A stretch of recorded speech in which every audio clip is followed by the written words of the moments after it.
والصلاة والسلام عليك يا رسول الله صلى الله تعالى عليك وسلم.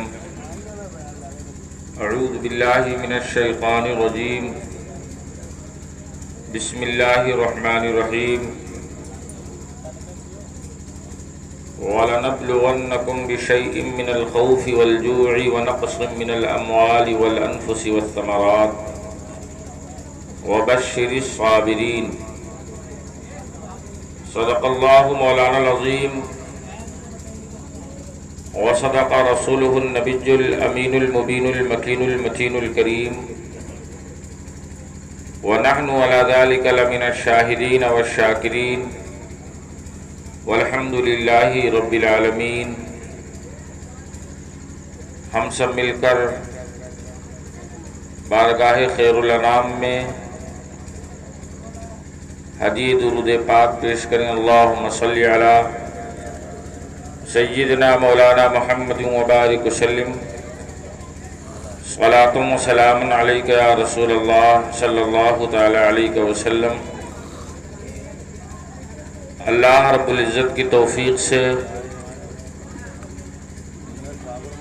اس سال کی آج یہ چھٹی مجلس ہے. مولا کریم ہم سب کی شرکت کو اپنی بارگاہ میں قبول فرمائے. اللہ رب العزت اپنے مقدس کلام میں ارشاد فرماتا ہے وَلَنَبْلُوَنَّكُمْ بِشَيْءٍ مِّنَ الْخَوْفِ وَالْجُوعِ وَنَقْصٍ مِّنَ الْأَمْوَالِ وَالْأَنفُسِ وَالثَّمَرَاتِ وَبَشِّرِ الصَّابِرِينَ. اور ہم آزمائیں گے بھوک سے، پیاس سے، خوف سے، جان و مال کے نقصان سے، پھلوں کی کمی سے. کبھی خوف ہوگا، کبھی غم. پس جس نے صبر کر لیا اس کے لیے بشارت ہے کہ تو کامیاب ہوا.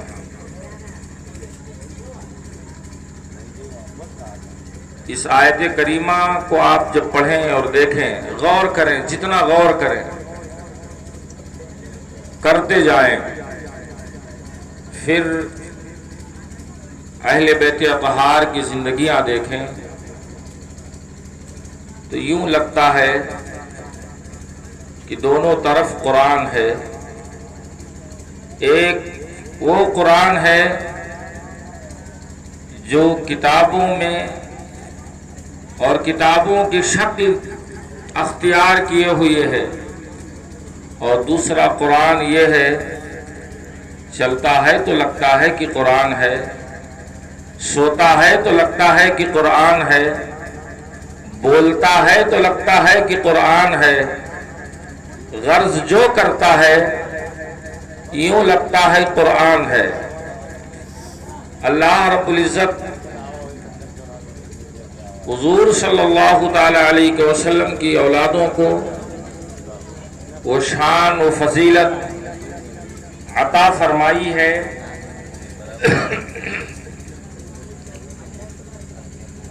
کہ اس کا بیان نہیں.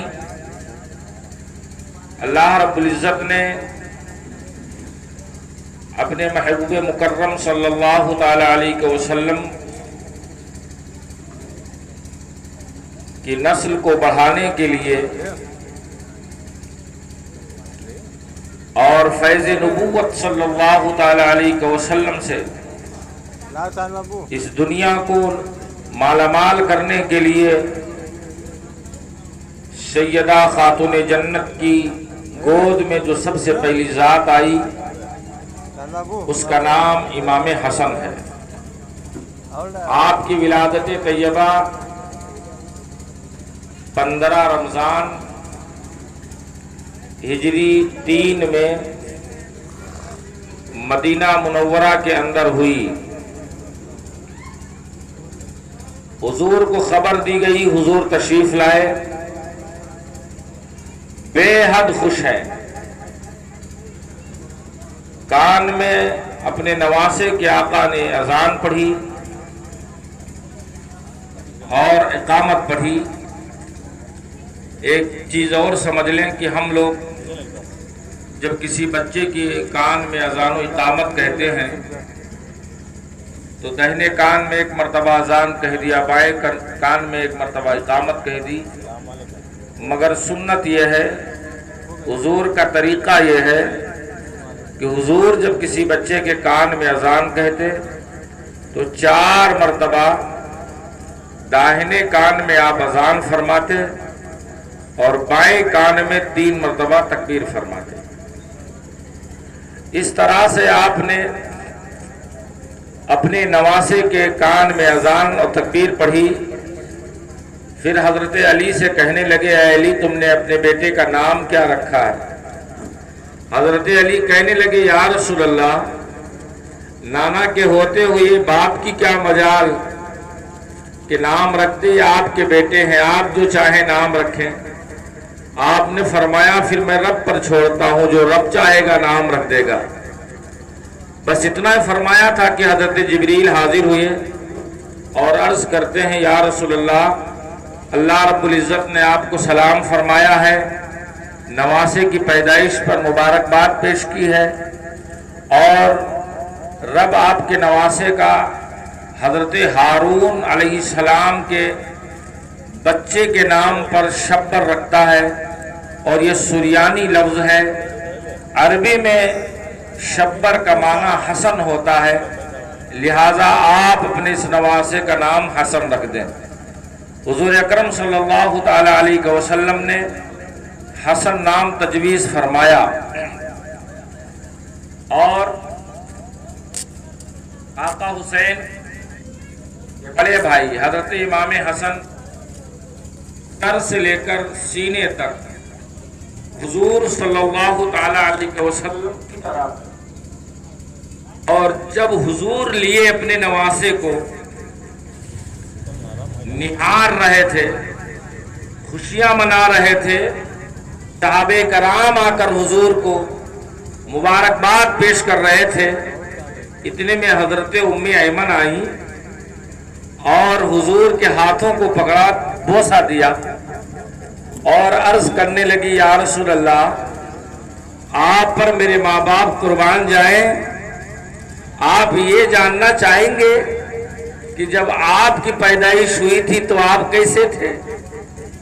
آپ کے لب و رخسار کیسے تھے؟ آپ کی پیشانی کیسی تھی؟ آپ کے ہونٹ کیسے تھے؟ آپ کی آنکھیں کیسی تھیں؟ حضور مسکرا پڑے، فرمانے لگے، اے ام ایمن، آپ بتائیں میری پیدائش کا منظر کیا تھا؟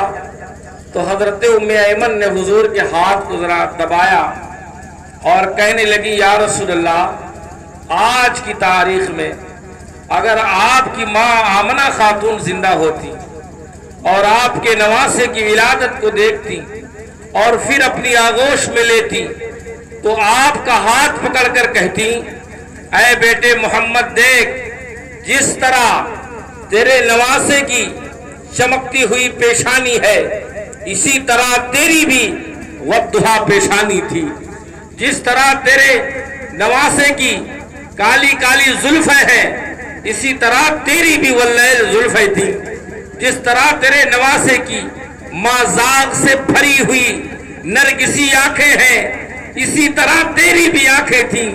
اگر آج ہوتی تو آپ کی ماں کی آنکھیں ٹھنڈی ہو جاتی اور آپ کی بھی بلائیں لیتی، آپ کے نواسے کی بھی بلائیں لیتی. حضرت امام حسن کے بے شمار فضائل ہیں. آپ نے 25 حج پیدل فرمائے ہیں اور 3 مرتبہ آپ نے اپنی آدھی دولت اللہ کے راہ میں خیرات کی ہے، اور 2 بار آپ نے ساری کی ساری دولت، یہاں تک کہ ایک وقت کا کھانا بھی اپنے لیے نہیں بچا کے رکھا، سب کے سب اللہ کے مجبور مقہور بندوں میں آپ نے خیرات کیا. آپ سے حضور اتنا پیار کرتے کہ حضور اگر نماز پڑھ رہے ہوتے، آپ اپنے نانا کے پشت پر سوار ہو جاتے تو اس وقت تک آپ سجدے سے سر نہ اٹھاتے تھے جب تک کہ امام حسن خود نہ اتر آتے تھے۔ کبھی آپ رکوع میں ہیں، امام حسن آ گئے، حضور کے دونوں پاؤں کے بیچ سے نکل جاتے، ادھر بھی چلے جاتے ادھر بھی چلے آتے۔ کبھی حضور نے منع نہیں کیا۔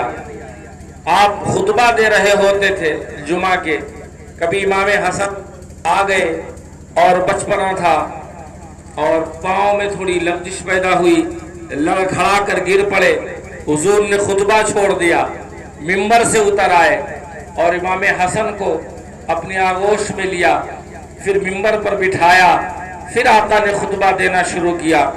اللہ رب العزت نے بے مثال آپ کو بنایا تھا، اور آپ حضور کے وصال کے بعد جب صحابہ کو حضور کی یاد ستاتی تھی تو آ کر امام حسن کے چہرے کی زیارت کر لیتے تھے، ان کا غم دور ہو جاتا تھا۔ وہ صحابہ کرام آپ کے سامنے مؤدب بیٹھا کرتے تھے اور کہا کرتے تھے، اے شبیہ رسول، اے ہم شکل پیغمبر، آپ کو دیکھ لیتے ہیں ہماری آنکھیں ٹھنڈی ہو جاتی ہیں، آپ بولتے ہیں تو یوں لگتا ہے جیسے مصطفیٰ کلام کر رہے ہوں، آپ ہمیں نصیحتیں فرمایا کریں۔ چنانچہ آپ نے مختلف روایتوں کے مطابق 100 کے لگ بھگ نکاح فرمایا، کبھی 2 رات کبھی 3 رات آپ رکھتے پھر طلاق دے دیتے۔ حضرت علی نے بار بار اعلان کرایا کہ کوئی حسن سے نکاح نہ کرے، یہ طلاق دینے کا عادی ہے، مگر نہ کوئی لڑکی مانی نہ کسی لڑکی کا باپ مانا۔ آپ کو بلایا اور آپ نے ڈانٹ پلائی، حضرت علی نے، کیا ہوا ہے تمہیں؟ تو خوب نکاح کرتا، طلاق دے دیتا، اس کی کیا وجہ ہے؟ آپ نے سر جھکا لیا اور اپنے بابا کی بارگاہ میں عرض کرتے ہیں، بابا حضور میری خواہش یہ ہے کہ زیادہ سے زیادہ لوگوں کو رسول اللہ سے رشتہ داری ہو جائے، حضرت خاتون جنت کی بہویں زیادہ سے زیادہ لڑکیاں بن جائیں، اور جو رسول اللہ کی رشتہ داری میں آ گیا، جو خاتون جنت کی بہو بن گئی، خدا کی عزت کی قسم کبھی اس پر جہنم کی آگ اثر انداز نہیں کر سکتی۔ اور آقا کریم صلی اللہ تعالیٰ علیہ وسلم نے بے شمار مرتبہ بھائی حسین اور اپنے خاندان کی شہادت کی خبر دی ہے، تو اس وجہ سے کہ وہ جو منظر ابھی بعد میں پیش ہونے والا ہے، آپ کی اولاد، ابو طالب کی اولاد، بنو ہاشم کی اولادیں، اب بنو عبد المطلب میدان کربلا میں ظلم و جفا کے تلوار سے ذبح کیے جائیں گے، اور مصطفیٰ کی نسل کو قیامت تک کے رہنا ہے، مصطفیٰ کے دین کو قیامت تک کے رہنا ہے۔ تو اگر ہم اس طرح نہ کیے تو پھر مصطفیٰ کی اولادیں کائنات میں کیسے پھیلیں گی، مصطفیٰ کا دین کیسے پھیلائیں گی؟ اور اس طرح سے جب حضرت علی کرم اللہ وجہ الکریم کی شہادت ہوئی تو 2 روز کے بعد 40,000 کوفہ کے لوگوں نے آپ کے ہاتھ پر بیعت کی۔ 6 مہینے تک آپ امیر المومنین رہے، مگر مسلمان 2 فرقوں میں تھے، ایک جماعت حضرت امام حسن کے ساتھ تھی اور ایک جماعت حضرت امیر معاویہ رضی اللہ تعالیٰ عنہ کے ساتھ تھی۔ اور حضور نے ایک مرتبہ خطبہ دیتے ہوئے فرمایا تھا، آپ کے بغل میں حضرت امام حسن بیٹھے تھے، آپ نے فرمایا یہ میرا بیٹا ہے، اسے دیکھ لو، یہ میری قوم کا سردار ہوگا، مگر میرا یہ بیٹا عنقریب مسلمانوں کے 2 گروہ میں صلح کروائے گا، اللہ رب العزت اس سے راضی ہوگا۔ چنانچہ وقت آیا کہ حضور کی اس فرمان کو پورا ہو اور حضور کے معجزہ ظاہر ہو، جب دونوں طرف تناتنی رہی اور کئی ہزار صحابہ آپسی جنگوں میں شہید ہو گئے، قرآن کے حافظ اس دنیا سے ختم ہونے لگے، دن بدن لوگوں کے اندر بے رغبتی، دنیا کی چاہت پھیلنے لگی، تو حضرت امیر معاویہ رضی اللہ تعالیٰ عنہ کوفہ آئے، آپ سے ملاقات کی اور صلح کی درخواست کی۔ حضرت امام حسن مجتبیٰ نے 3 شرطوں پر صلح کیا۔ پہلی شرط یہ ہے کہ آپ کے وصال کے بعد پھر میں اگر زندہ رہا تو خلیفہ بنوں گا۔ دوسری شرط یہ ہے کہ ہمارے باپ کو جو آپ کے چاہنے والے ہیں گالیاں بکتے ہیں، برا بھلا کہتے ہیں، اور میرے باپ کے چاہنے والوں کو سزائیں دی جاتی ہیں، چنانچہ یہ طریقہ بند ہونا چاہیے۔ اور تیسری شرط یہ ہے کہ جب میں خلیفہ بنا تو بے شمار غربا میرے پاس آئے، اپنی اپنی درخواستیں لے کر، اپنی فریادیں لے کر۔ میرے پاس تو اتنا مال نہیں تھا کہ میں اپنی جیب سے ان کی مدد کرتا، میں نے قرض لے لے کر ان کی مدد کی ہے، تو جو کچھ میرا قرض ہے آپ ادا کریں گے۔ ان 3 شرطوں پر آپ نے صلح کر لی اور پھر خلافت حضرت امیر معاویہ رضی اللہ تعالی عنہ کے سپرد کر دی، اور پھر آپ کوفہ سے مدینہ منورہ چلے آئے۔ جب آپ کی عمر 45 سال ہو گئی تو آپ کو زہر شہد میں ملا کر دیا گیا۔ رات بھر بے چین و بے قرار رہے، صبح تاجدار کائنات کے مزار پہ آئے، وہاں لیٹ گئے، مصطفیٰ کریم کی بارگاہ میں دعا کی، در مصطفیٰ کی خاک اپنے سر اور سینے پر ملا۔ اللہ رب العزت نے حضور کے بارگاہ کی حاضری کی برکت سے زہر کو دور فرما دیا۔ پھر کچھ دنوں کے بعد 7 کھجوروں میں آپ کو زہر ہلاہل ملا کر دیا گیا۔ اس رات آپ حضرت امام حسین کے گھر پر تھے، رات بھر بے قرار رہے، صبح پھر نانا کے مزار پر حاضر ہوئے، دعا کی، اللہ رب العزت نے پھر اس زہر کو دور کر دیا۔ اس طرح سے 5 مرتبہ آپ کو زہر دیا گیا، اور 5 مرتبہ آپ نے نانا کے حضور حاضر ہو کر دعا کی، آپ کی دعا کو رب نے قبول کیا۔ 6 مرتبہ جب آپ کو زہر دیا گیا تو آپ کو ہیرے کی کنی کو ایک دم باریک پیس کر آپ کی سراہی میں ڈال دیا گیا، اور آپ کو پیاس لگی، آپ اٹھے، اپنی سراہی سے پانی ڈالا اور پی لیا۔ جیسے ہی وہ پانی حلق کے اندر گیا، یوں لگا کہ جیسے آپ کا کلیجہ پھٹ گیا ہو۔ فوراً الٹی و دست آپ کو شروع ہو گئی، اور اس الٹی و دست سے امام حسین کے کلیجے کے ٹکڑے بھی کٹ کٹ کر گر رہے تھے۔ کتب سیر اور تاریخ میں آیا ہے کہ 72 ٹکڑے آپ کے کلیجے کے ہو کر الٹی کے ذریعے سے باہر آئے، اور اس طرح سے 45 سال 6 مہینے 15 دن کی عمر میں حضرت امام حسن کو اللہ رب العزت نے سری شہادت سے سرفراز فرمایا۔ ایک بات اور سن لیں، کچھ لوگ کہتے ہیں کہ آپ کی بیوی نے آپ کو زہر دیا تھا جس کا نام جادہ تھا، مگر نہیں، اس وقت حضرت امام حسین آپ کے پاس موجود تھے۔ آپ کی بے قراری کو دیکھا، آپ نے فرمایا، بھائی جان آپ یہ فرمائیں آپ کو زہر کس نے دیا ہے؟ آپ نے فرمایا، کیوں حسین، کیا تم اسے قتل کرو گے؟ کہا بلا شبہ میں اسے قتل کروں گا۔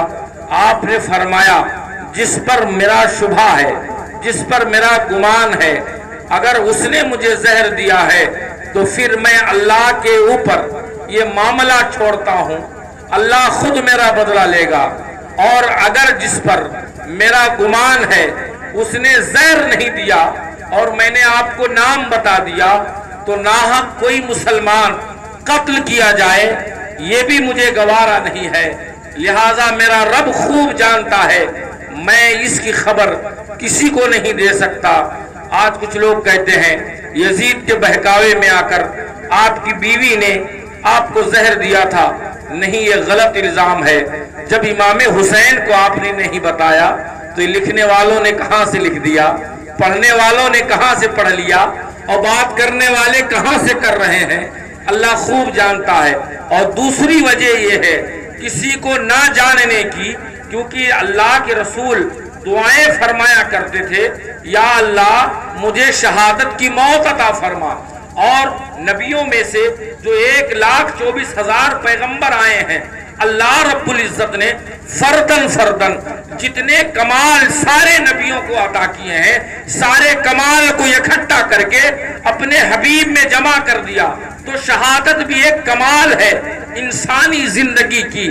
اور نبیوں میں کچھ ایسے نبی بھی ہیں جنہیں شہید کیا گیا۔ وَيَقْتُلُونَ النَّبِيِّينَ بِغَيْرِ الْحَقِّ قرآن میں ہے، بغیر حق بھی ہے، بغیر الحق بھی ہے، وَيَقْتُلُونَ الْأَنْبِيَاء بھی ہے، انبیاء کو قتل کیا گیا بغیر کسی جرم کے۔ تو حضور صلی اللہ تعالیٰ علیہ وسلم یہ دعا فرمایا کرتے تھے، مولا مجھے موت دے تو شہادت کی موت دے۔ تو ان نبیوں میں سے کچھ ایسے نبی جو شہید کیے گئے، تو کچھ کے قاتل کا پتہ چلتا ہے، کس ہتھیار سے قتل کیا گیا اس ہتھیار کا پتہ چلتا ہے، کس جگہ قتل کیا گیا اس جگہ کا پتہ ہے، کس وقت قتل کیا گیا اس وقت کا پتہ ہے۔ مگر کچھ ایسے نبی ہیں جن کے قاتل کا پتہ نہیں، کس ہتھیار سے قتل کیا گیا اس ہتھیار کا پتہ نہیں، بس اللہ نے فرما دیا وَيَقْتُلُونَ الْأَنْبِيَاءَ، انبیاء کو قتل کیا گیا۔ تو جو معلوم ہو جائے اس کو ظاہری شہادت کہتے ہیں، یعنی چھپی ہوئی شہادت، اور جس کا کچھ پتہ نہ ہو اس کو سری شہادت کہتے ہیں، یعنی چھپی ہوئی شہادت۔ تو اگر حضور کو اللہ شہادت کی موت عطا فرماتا تو دو شہادتوں میں سے کوئی ایک شہادت ہوتی، یا تو سری شہادت ہوتی چھپی ہوئی، یا ظاہری شہادت ہوتی چھپی ہوئی۔ اسی لیے اور دوسری طرف اللہ نے یوں فرما رکھا تھا وَاللَّهُ يَعْصِمُكَ مِنَ النَّاسِ، اے میرے حبیب آپ کا رب آپ کی حفاظت کرے گا، آپ کا باڈی گارڈ ہے، آپ کی رکھوالی کرے گا، کوئی دشمن آپ کا بال بیکا نہیں کر سکتا۔ آپ جس جنگ میں جائیں بغیر ہتھیار کے جائیں، بغیر جنگی احتیاطی تدابیر کے جائیں، کسی ایسے ہتھیار کو یہ قوت ہی نہیں کائنات میں کہ تمہارے گلوئے مبارکہ پر چل کر تمہیں موت کی نیند سنا دے۔ کیوں؟ میں تمہارا باڈی گارڈ ہوں، میں تمہاری حفاظت کرنے والا ہوں۔ تو اگر حضور کو شہادت مل جاتی تو یہ اعتراض ہوتا کہ رب کی حفاظت کتنی کمزور ہے کہ کسی کافر کے تلوار نے مصطفیٰ کو شہید کر دیا۔ تو اس وجہ سے مصطفیٰ کو شہادت کی موت ملنی ہی نہیں تھی، چاہے وہ چھپی ہوئی شہادت ہو، چاہے وہ چھپی ہوئی شہادت ہو۔ تو اللہ رب العزت نے حضور کی شہادت کو، اور یہ بھی ممکن نہیں کہ نبی جو دعا کرے وہ دعا رد ہو جائے، یہ بھی ممکن نہیں، نبی جو دعا مانگے گا وہ قبول کی جائے گی۔ تو اللہ رب العزت نے حضور کی اس دعا کو حضور کے نواسوں کی شہادت کے طور پر مقبول کی۔ پہلی شہادت حضرت امام حسن کی ہے، اس کو حضور کی سری شہادت بنا دیا، یعنی چھپی ہوئی شہادت بنا دیا، اور امام حسین کی شہادت کو چھپی ہوئی شہادت بنا دیا۔ قاتل کا پتہ ہے، ہتھیار کا پتہ ہے، وقت کا پتہ ہے، میدان کا پتہ ہے، تاریخ کا پتہ ہے، سال کا پتہ ہے۔ تو دراصل حضرت امام حسن کی شہادت مصطفیٰ کریم کی شہادت ہے، اور جو مصطفیٰ کی شہادت ہو وہ کوئی معمولی شہادت نہیں ہو سکتی ہے، بلکہ ساری شہادتوں سے اعلیٰ شہادت ہے۔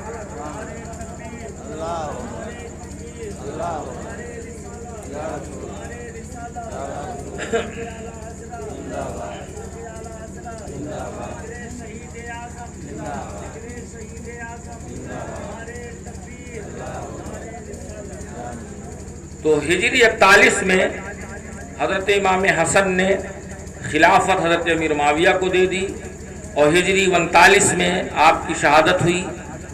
20 سال حضرت امیر معاویہ بادشاہ اسلام کے پہلے بادشاہ۔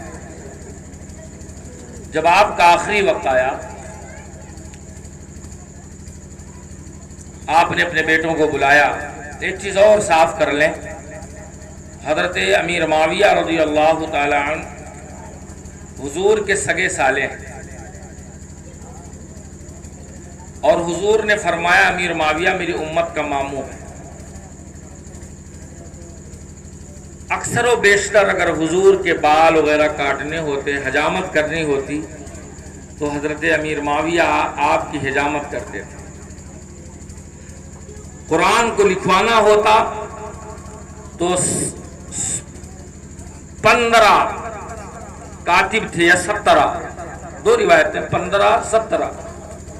یہ قرآن جو نازل ہوتا تھا حضور ان سے لکھواتے تھے، تو ان کی تعداد کم سے کم 15، زیادہ سے زیادہ 17 ہے۔ اور ان کاتبوں میں حضرت امیر معاویہ رضی اللہ تعالیٰ عنہ کا نام بھی شامل ہے، اور سب سے زیادہ حضرت امیر معاویہ سے حضور قرآن لکھواتے تھے۔ بڑے پائے کے آپ صحابی ہیں، اپنے باپ سے پہلے بھی آپ ایمان لائے صلح حدیبیہ کے بعد۔ تو جب آپ کا آخری وقت آیا تو یزید نے آپ سے پوچھا کہ اے بابا آپ کے بعد خلیفہ کون ہوگا؟ آپ نے فرمایا بیٹا خلیفہ تو تو ہی ہوگا، مگر میری ایک بات دھیان سے سن، جو کچھ بھی تو فیصلہ کرنا بغیر حسین کے مشورے کے نہ کرنا۔ پہلے انہیں تو کھلانا بعد میں کھانا، پہلے انہیں پہنانا پھر تو پہننا۔ تیرے باپ اور تجھے اور تیرے خاندان کو جو عزت ملی ہے ان کے باپ کی غلامی کی وجہ سے ملی ہے۔ حسین ہماری جان ہے، اگر اسے کوئی تکلیف دی تو رب تجھ سے ناراض ہوگا، رسول تجھ سے روٹھ جائیں گے، اور جب رب رسول تجھ سے روٹھ جائیں تو پھر قیامت میں تجھے کون سہارا دے گا؟ میری ان باتوں کا خیال رکھنا۔ پھر آپ کو لقوہ مار گیا تھا، قولنج کا در تھا، 30 اٹھی آخری۔ آپ نے فرمایا کہ میرے کفن جو ہے شاہی خزانے سے نہ دی جائے، میرے پاس مصطفیٰ کریم کا ایک کرتا ہے، ایک چادر ہے، ایک تہبند ہے، تو کرتے کو میرا کرتا بنا دینا، تہبند کو میرا تہبند بنا دینا، اور مصطفیٰ کی چادر میں مجھے لپیٹ دینا، اور حضور کے ناخون کے قطرن پاؤں کے اور کچھ بال شریف میرے پاس رکھے ہوئے ہیں، جب غسل دے لینا تو بال کو حضور کے میرے وہ مقامات جو نماز کی حالت میں زمین پر رکھتے ہیں، جیسے پیشانی ہے، ناک ہے، یہ پنجے ہیں، پاؤں ہے، گھٹنا ہے، ٹخنا ہے، ان سارے مقام پہ رکھ دینا، اور مصطفیٰ کے ناخون کے جو قطرن ہے آنکھ کھول کر میری آنکھوں میں ڈال دینا، پھر مجھے ارحم الراحمین کے حوالے کر دینا۔ تو رجب ہجری 60 میں 59 میں حضرت امیر معاویہ رضی اللہ تعالیٰ عنہ کا دمشق میں وصال ہوا۔ پھر دوسرے سال ہجری 3 میں امام حسن پیدا ہوئے، اور ہجری 4-5 شعبان کو آقا حسین کی ولادت طیبہ ہوئی۔ حضور نے 7ویں دن 2 مینڈے ذبح کر کے عقیقہ کیا، اذان میں کان میں اذان و تکبیر کہی، اور نام حسین تجویز کیا، اور پھر آقا حسین کی بڑی شانیں ہیں۔ ہرن اپنے بچے پیش کر جاتی تھی، حضرت جبریل امین آ کر آپ کو جھولا جھلایا کرتے تھے۔ ایک مرتبہ یہ دونوں شہزادے کشتی لڑ رہے تھے، تو حضرت امام حسن کو آقا فرماتے ہیں حسن آگے بڑھو، حسین کو پکڑو، زمین پر پٹکو۔ حضرت بی بی فاطمہ تڑپ گئی، عرض کرتی ہیں یا رسول اللہ، طریقہ تو یہ ہے چھوٹے کو شاباشی دی جاتی ہے، چھوٹے کا حوصلہ بڑھایا جاتا ہے، آپ بڑے سے کہتے ہیں۔ تو آقا حضور مسکرا پڑے، فرماتے فاطمہ دوسری جانب جبریل کہہ رہے ہیں حسین سے کہ حسین آگے بڑھو، حسن کو پکڑو، زمین پر پٹک دو۔ تو حسن کے دل کو اور حوصلے کو بڑھانے کے لیے اگر جبریل حاضر ہے تو کیا میں حسن کے حوصلوں کو نہیں بڑھا سکتا؟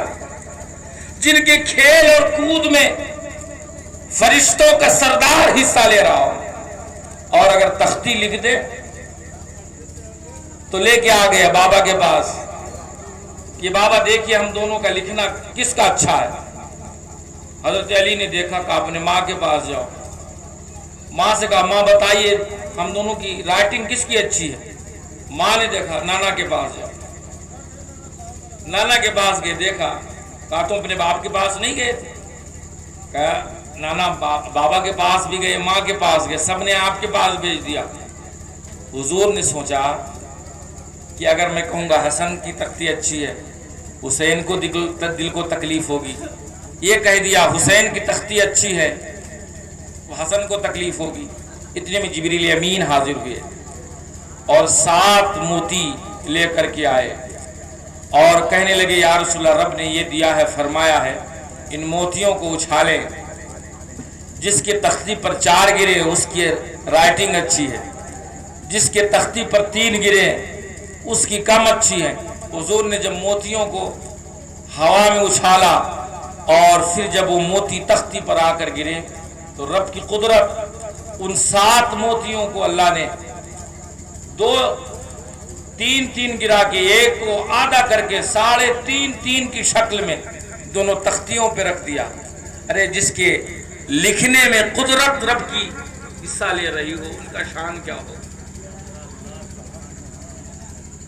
مصطفیٰ جنہیں کندھے پر بٹھائے، مجھے یاد آتا ہے ایک مرتبہ دونوں شہزادوں نے عید کے دن حضور سے ضد کر لی، نانا مجھے کپڑے چاہیے۔ ٹھیک ہے بیٹے، ماں کے پاس آ گئے، ماں لوگ مجھے شہزادے رسول کہتے ہیں، میرے پاس نئے کپڑے نہیں ہیں، عیدگاہ جائیں گے لوگ مذاق اڑائیں گے، یہ دیکھو یہودیوں کے بچے دیکھیں گے، یہ دیکھو پیغمبر کے نواسے، بدن پر پیوند لگے کپڑے، میں عید کو نہیں جاؤں گا عیدگاہ جب تک کپڑے نہیں مل جاتے۔ میں نے کہا بیٹے میں نے درزی کو دے دیے دل کو بہلانے کے لیے، وہ لائے گا تم ضرور پہننا۔ جب یہ چلے گئے خوش ہو کر تو خاتون جنت نے رب کی بارگاہ میں عرض کیا، مولا بندی تیری ہوں، مالک تو ہے، بس تو اور تیرا رسول جو میرے بچوں سے اتنا پیار کرتا ہے، اس پیار کے بھرم کو رکھتے ہوئے میں نے یہ کہہ دیا ہے کہ درزی سے میں نے کہہ دیا ہے وہ لائے گا تو پہن لینا، جبکہ تو خوب جانتا ہے کہاں کا درزی کس کو دینا۔ اے اللہ، جب تو اور تیرا رسول اس کے دل کو نہیں توڑتے تو میں کیسے توڑ دوں؟ مولا میری باتوں کی لاز رکھ لے۔ صبح ہوئی فجر کی، آ گئے، ماں کپڑے کہاں؟ صبر کرو بیٹو۔ اتنے میں دستک ہوئی، آپ نے فرمایا کون ہے؟ کہا میں آپ کے شہزادوں کا درزی ہوں، کپڑے لے کر کے آیا ہوں۔ لے لیا، پہنایا، آقا آ گئے، آتما بڑے خوبصورت کپڑے ہیں، کہاں سے منگوایا؟ کہ بابا رب رسول جانے، بس میں نے دعا کی تھی۔ آقا نے فرمایا وہ لانے والے کو جانتی ہیں آپ؟ کہ یا رسول اللہ اس نے درزی کہا تھا۔ کہا وہ تو جبریل ہے، جنت سے کپڑا لے کر کے آیا تھا۔ ارے فرشتوں کا سردار جن شہزادوں کا درزی بن کر آئے، ان کے مقام کو کون پہنچ سکتا؟ اور پھر ضد کر لی، نانا کپڑے تو مل گئے، بچے سب سواری پر ہیں، مجھے بھی سواری چاہیے۔ آقا نے فرمایا آ جاؤ میرے کندھے پر سوار ہو جاؤ۔ سوار کر لیا، چلنے لگے تو کہا نانا سب بچے تو سواری کی لگام پکڑے ہیں، میری لگام کہاں ہے؟ حضور نے داڑھی دکھا، تم ادھر کی پکڑ لو، تم ادھر کی پکڑ لو۔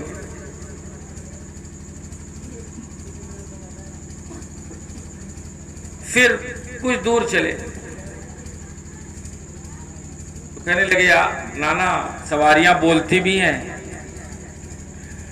اور میری سواری تو خاموش ہے، مجھے بولتی سواری چاہیے. تو بس ایک لفظ آقا نے کہا تھا. دوسری کہنے والے تھے کہ رب نے فرمایا کہ اے جبریل اتنی جلدی جاؤ اور میرے مصطفیٰ سے میرا سلام کہہ دو، اور کہہ دو آپ نے ایک بار جو کہا ہے حسن و حسین کو خوش کرنے کے لیے، تو اس ایک جملے سے میں نے آپ کے 70,000 گنہگاروں کو بخش دیا ہے، اور اس راز کو آپ کو معلوم ہے. باقی گنہگار جتنے آپ کہیں گے بخشنے کو، میں قیامت میں ان کے خون کے صدقے میں بخش دوں گا. مصطفیٰ جن کی ناز اٹھائیں. اور یہ تو صحابہ، یہ تو رسول کا پیار تھا. مجھے یہ واقعہ دل کو لگتا ہے کہ ایک مرتبہ حضرت عمر جب امیر المومنین تھے، اس وقت حضرت آقا حسین کی عمر 8.5 سال تھی. آپس میں بچوں میں بیٹھے تھے، باتیں کر رہے تھے. انہی محفل میں حضرت عمر رضی اللہ تعالیٰ عنہ کا ایک صاحبزادہ تھا جس کا نام عاصم ہے. گفتگو ہونے لگی، بات میں بات نکلی، بڑھ گئی بات کچھ بھی نہ تھی. تو بات نکلی تو حضرت امیر المومنین کے صاحبزادے عاصم نے کہا، حسین تم جانتے ہو میرا باپ کون ہے؟ میرا باپ امیر المومنین ہے. تو جب یہ سنا تو آقا حسین کو بھی غصہ آ گیا. کہ ہوگا تیرا باپ امیر المومنین اوروں کے لیے، مگر وہ میرا اور میرے باپ مصطفیٰ کا غلام ہے، اور اسے جو عظمت ملی ہے میرے بابا مصطفیٰ کی غلامی کی وجہ سے ملی. اتنا سمجھ نہ تھا اس بچے میں، منہ لٹکا لیا. میرے باپ کو ساری دنیا امیر المومنین کہتی، سر جھکاتی، کہاں مانتی ہے، اور یہ میرے باپ کو غلام کہہ رہے ہیں. آ گئے، منہ لٹکا ہوا ہے. اور اس دن حضرت عمر کا مزاج بھی کچھ چڑھا ہوا تھا، تو ڈر کی وجہ سے کچھ کہہ نہ سکے. چہرے کو جو کیا بات ہے، تیرا منہ کیوں لٹکا ہے، ادھر آ. قریب آیا، کیا بات ہے؟ کہ بابا آپ امیر المومنین نہیں ہے. کس نے کہا تجھ سے؟ میں پوچھ رہا ہوں. کہا میں نے کب کہا میں امیر المومنین ہوں؟ یہ تو رسول اللہ کی امتی مجھے کہہ کر پکارتے، میں تو ان کا خادم ہوں. بات کیا ہے بتا. کہا وہ ہم بیٹھے تھے حسین کے ساتھ، بات ہوئی تو میں نے کہہ دیا حسین تم جانتے نہیں میرا باپ امیر المومنین ہے. انہوں نے غصے میں کہا ہوگا تیرا باپ امیر المومنین، لیکن وہ میرا اور میرے باپ مصطفیٰ کا غلام ہے، اور اس کو جو عظمت ملی ہے میرے باپ مصطفیٰ کی غلامی کی وجہ سے ملی. حضرت عمر نے جب سنا تو اپنے بیٹے کو مضبوطی سے پکڑا، جھنجھوڑ دیا. کہا خدا تجھے غارت کرے، میری تربیت میں کون سی کمی رہ گئی ہے کہ تو جھوٹ بھی بولنے لگا. کہا بابا خدا کی قسم کہہ رہا ہوں حسین نے ایسا کہا. نہیں وہ نہیں کہہ سکتے، تو جھوٹا. کہا رب کی قسم وہ ایسا کہا. کہا چل تو شہادت دلوا سکتا؟ ہاں. ٹھیک ہے. پکڑا ہاتھ، گھسیٹتے ہوئے گئے حضرت علی کے گھر. دروازہ کھٹکھٹایا. حضرت علی نے پوچھا کون؟ کہا عمر. جب عمر کا نام سنا تو حضرت امام حسین تھوڑا گھبرا گئے، اور بہنوئی بھی ہیں حضرت امام حسین کے حضرت عمر. حضرت علی کی وہ صاحبزادی حضرت ام کلثوم جو حضرت فاطمہ الزہرا کی بطن سے پیدا ہے، ان کا نکاح حضرت عمر کے ساتھ بھی ہوا ہے. آقا حسین گھبرا گئے، اور جب عاصم کو دیکھا تو زیر لب بڑبڑانے لگے کہ بیٹے نے شکایت کر دی. گھر پہ آ گئے. حضرت عمر گئے، گود میں اٹھایا، پیار کیا، پھر اونچی جگہ بٹھایا، قدموں کے پاس بیٹھ گئے. کہا ابن رسول میرا بیٹا کہہ رہا تھا کہ آپ نے کہا ہے کہ عمر ابن خطاب میرا اور میرے باپ کا غلام ہے، سچ ہے؟ حضرت امام حسین نے کہا ہاں. بس ہماری تلخی ہو گئی تھی تو میں نے کہہ دیا۔ جب آقا حسین نے کہا کہ میں نے کہہ دیا، حضرت عمر جھوم گئے، آنکھوں میں خوشی کے آنسو آ گئے، اور کہا ابن رسول قدموں کو چوم کر آپ کی تلخی ہو گئی، اس غلام کا کام بن گیا، کیا آپ لکھ کر دے سکتے ہیں؟ کہا جی ہاں، جو میں نے کہا ہے تو لکھ کر دینے میں کون سی برائی ہے، میں لکھ دوں گا۔ کہا پھر لکھ دیجئے۔ آقا حسین نے کاغذ پہ لکھا، میں حسین ابن علی اس بات کی ضمانت دیتا ہوں کہ میں نے یہ کہا ہے کہ عمر ابن خطاب میرے باپ مصطفیٰ کا، میرا اور میرے باپ مصطفیٰ کا غلام ہے۔ جب یہ تحریر دی تو کہا ابن رسول نیچے اپنا دستخط بھی کر دے۔ آقا حسین نے اپنا نام حسین بھی لکھ دیا، اسے چوما، کلیجے سے لگایا، جو کچھ ان کے پاس اس وقت جیب میں موجود تھا سب کچھ تحفہ دے دیا۔ جاتے دروازے کے پاس، پلٹ کے آتے، سینے سے لگاتے، پھر جاتے، پھر پلٹتے، بار بار پلٹ پلٹ کر پیار کرتے۔ پھر جب گھر آئے، کچھ بہت اہم لوگ آئے ہوئے تھے ملنے کے لیے، آپ نے فرمایا کہہ دو انتظار کریں، میری زندگی کے کچھ فیصلے مجھے کرنا ہے۔ وہ جب آ گئے، آپ نے اپنی ساری اولادوں کو اکٹھا کیا، جن میں آپ کی بیٹی حضرت صفیہ جو حضور کے نکاح میں تھی، ام المومنین، ان کو بھی بلایا۔ ساری اولادیں جب آ گئیں، آپ نے فرمایا میرے ہاتھ میں کاغذ، اسے جانتے ہو کیا ہے؟ کہا بابا ایک کاغذ ہے، اس میں کچھ لکھا ہوا ہے، اس تحریر کے بارے میں کچھ خبر ہے؟ نہیں، کچھ خبر نہیں۔ کہا ٹھیک ہے، تو یہ تحریر پڑھ لو، اور اے میرے بیٹو، میں اسے بحفاظت اس مقام پہ رکھ رہا ہوں، جب میرا وصال ہو جائے تو تم سب کی ذمہ داری یہ ہے کہ جب مجھے غسل دیا جائے اور کفن پہنانے سے پہلے میرے سینے پر یہ کاغذ رکھ دیا جائے۔ ابھی تک میں یہ سوچ رہا تھا، کیا معلوم میری غلامی مصطفیٰ کی بارگاہ میں قبول ہے کہ نہیں ہے، اور اب مجھے خوشی ہے، میرا غم دور ہو گیا۔ اور جب فرشتے قبر میں آ کر مجھ سے سوال کریں، ما کنتا تقول فی شان ھذا الرجل، بتا اس مرد کے بارے میں تو کیا کہا کرتا تھا، تو بجائے میں کچھ جواب دوں، میں فرشتوں کو حسین کا لکھا ہوا یہ خط دے دوں گا اور کہوں گا فرشتے مجھ سے کیا پوچھتا ہے، لے دیکھ لے، خود انہی کی اولاد نے مجھے غلام لکھ دیا، اور میری بخشش کے لیے حسین کا لکھا ہوا خط ہی کافی ہے۔ دوستو، جب بھی یہ اوقات آئیں، محرم کے دن آئیں یا اور زندگی میں، ایسا نہیں کہ یہی 10 دن آپ انہیں یاد کریں، وہ تو ایسے ہیں کہ پوری زندگی یاد کیا جائے، ان کے غم میں رویا جائے، ان کے نام سے قرآن خوانی کی جائے، صدقہ خیرات کی جائے،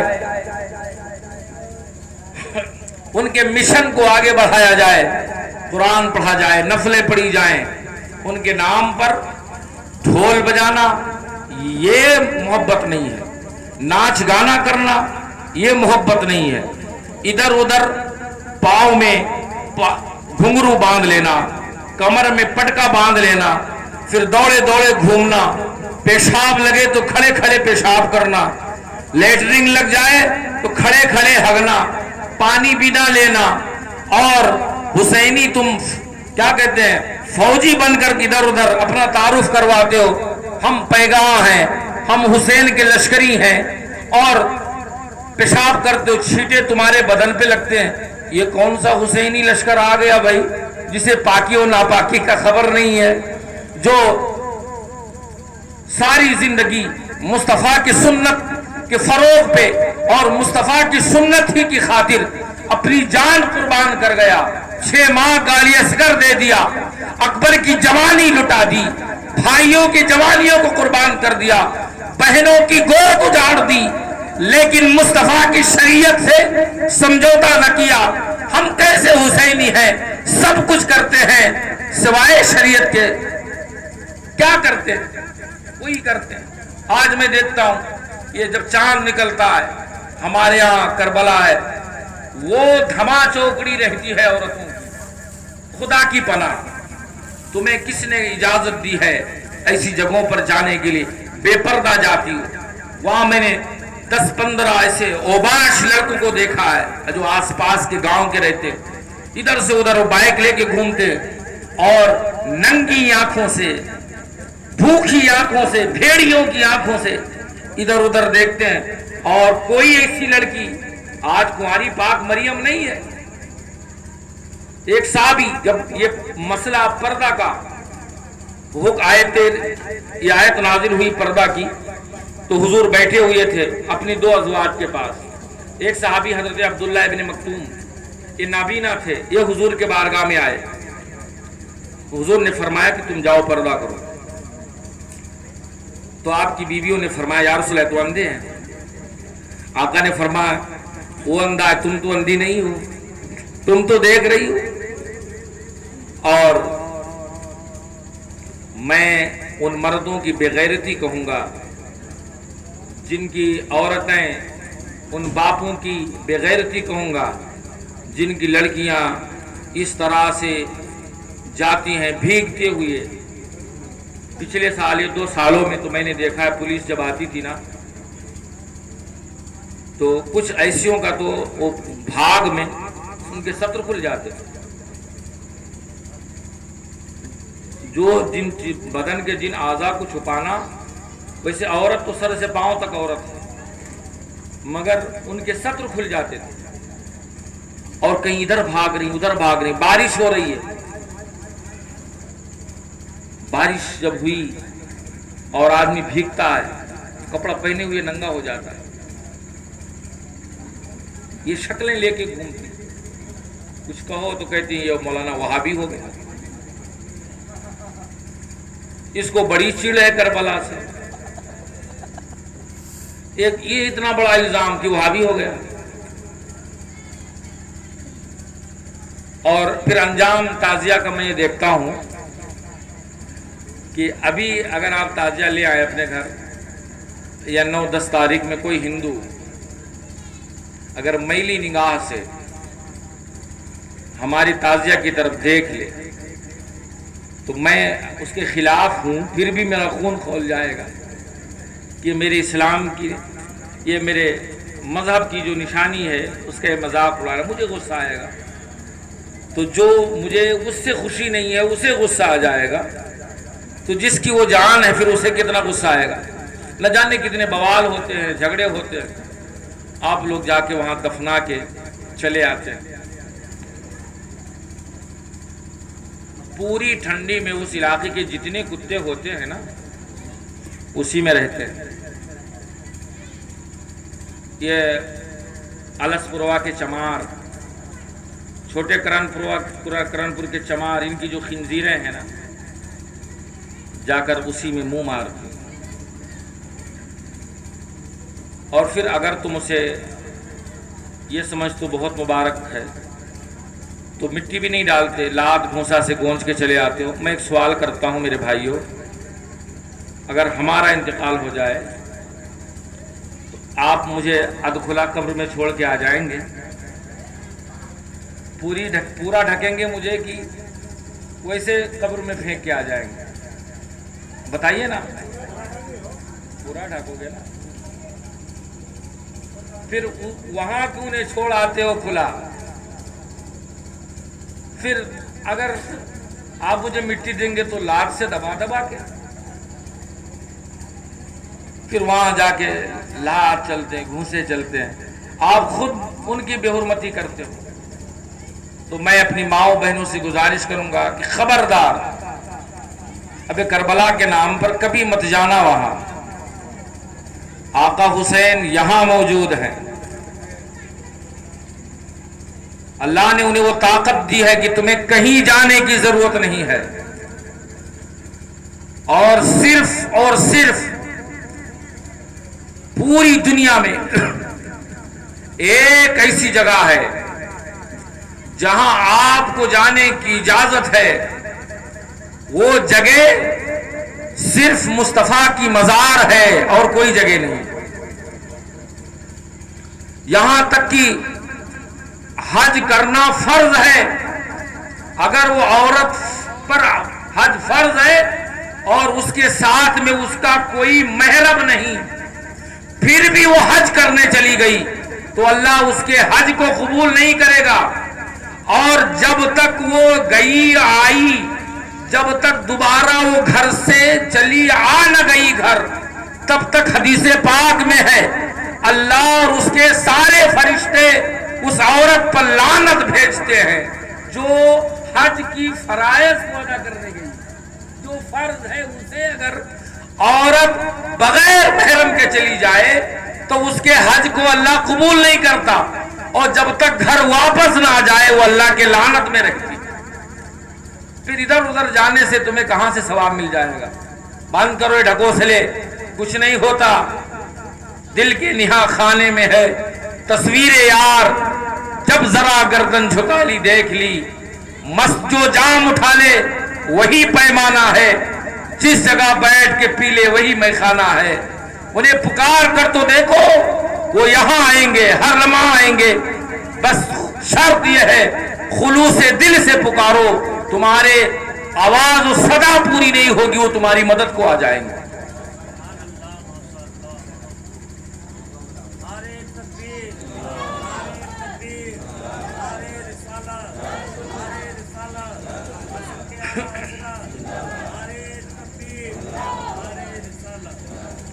اور یہ بھی مت سوچنا کہ مولانا کلمہ دہجرا والا یہ کا جلن ہے کہ ہم ہوا جائی تو ہمار مراد پوری ہو جائے.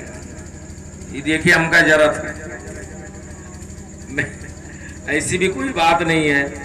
اللہ تمہاری زندگی کو ساری زندگی خوشی سے مزین کرے اور تمہارے قریب غم درد قریب نہ آئے. میری دلی خواہش ہے کہ تم سے زیادہ عزت کسی کی نہ ہو. تم ہماری عزت ہو، تم ہماری آن بان ہو، لیکن جب ہمارے گھر کی عزت اس طرح سے مردوں میں جا کر کے ادھر ادھر گھومتی ہے تو یہ پھر بھی میں نہ روکوں تو یہ میری بے غیرتی ہے.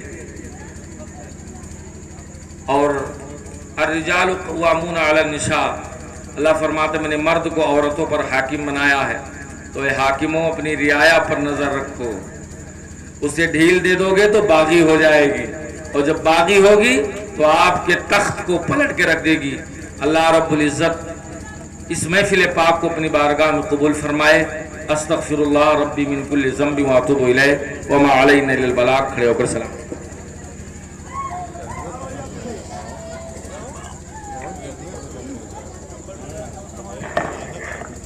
مصطفیٰ جان رحمت پہ لاکھوں سلام، مصطفیٰ جان رحمت پہ لاکھوں سلام، شمع بز میں ہدایت پہ لاکھوں سلام، شمع بز میں ہدایت پہ لاکھوں سلام، کربلا کی زمین اور امام حسین، کربلا کی زمین اور امام حسین، اس حسین پہ لاکھوں سلام، اس حسین بن حیدر پہ لاکھوں سلام، مصطفیٰ جان رحمت پہ لاکھوں سلام، شمع بز میں ہدایت پہ لاکھوں. کتنے بکھرے ہوئے ہیں مدینے کے پھول، کتنے بکھرے ہوئے ہیں مدینے کے پھول، کربلا تیری قسمت پہ لاکھوں سلام، کربلا تیری قسمت پہ لاکھوں سلام، مصطفیٰ جان رحمت پہ لاکھوں سلام، شمع بز میں ہدایت پہ مجھ سے خدمات قدسی کہے ہاں رضا جس خدمات قدسی کہے ہاں رضا مصطفیٰ جان رحمان پہ لاکھوں سلام شمع بز میں ہدایات پہلا یا نبی سلام علیکہ یا رسول سلام علیکہ یا حبیب سلام علیکہ صلوات اللہ علیکہ الصلاۃ والسلام علیکہ رسول اللہ الصلاۃ والسلام علیکہ یا حبیب اللہ الصلاۃ والسلام علیکہ یا نبی اللہ الصلاۃ والسلام علیکہ یا قاسم رزق اللہ وعلی آلکہ وصحبہ شفیعنا یوم الجزاء